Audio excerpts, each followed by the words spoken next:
রাসূল বলেছেন, এই পৃথিবীতে কোনো আদম সন্তানকে যদি একটা মাঠ বলে স্বর্ণ দেওয়া হয়, লোকটি বলবে রব্বুল আলামিন, আমি যদি এরকম আরেকটি মাঠ সোনা করে পেতাম।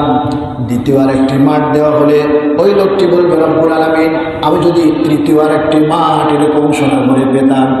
আল্লাহ রাসূল বলেন, ওয়ালা ইয়ামলাউ যাওফি ইবনে আদম ইল্লা তুরাব, মানুষের পেট 3.5 হাত মাটি ছাড়া, ওই কবরের মাটি ছাড়া মানুষের পেট ভরবে না। তার মানে মৃত্যু আসার আগ পর্যন্তই আরো চাই, আরো চাই, চাওয়ার কোনো শেষ নাই। এভাবে চাইতে চাইতে মানুষ কবর পর্যন্ত চলে যায়, তারপরে তার চাওয়া শেষ হয় না, চাহিদা মিটে না। দুনিয়ায় পাওয়ার আশা, পাওয়ার লোভ, পাওয়ার আকাঙ্ক্ষা, এটা আমাদেরকে মানুষ থেকে অমানুষ করে ফেলে।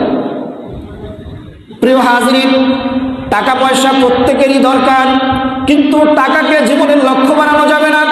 সম্পদ প্রত্যেকটা মানুষেরই দরকার, কিন্তু এমন সম্পদ আমি গড়ব না যেই সম্পদ গড়তে গিয়ে আমার জীবনকে আমি নাজেহাল করে ফেলবো, যেই সম্পদ অর্জন করতে গিয়ে সমাজকে বিশৃঙ্খলা করে ফেলবো, যেই সম্পদকে অর্জন করতে গিয়ে আরেকজনের হককে নষ্ট করব, আরেকজনের মাথায় আমাকে বাড়ি দিতে হবে, আরেকজনকে দুনিয়া থেকে বিদায় করে দিতে হবে, এমন সম্পদ যেন আমরা না করি। কারণ ওই সম্পদ কিয়ামতের দিন আমাকে আপনাকে জাহান্নামে যাওয়ার জন্য একমাত্র কারণ হয়ে দাঁড়াবে।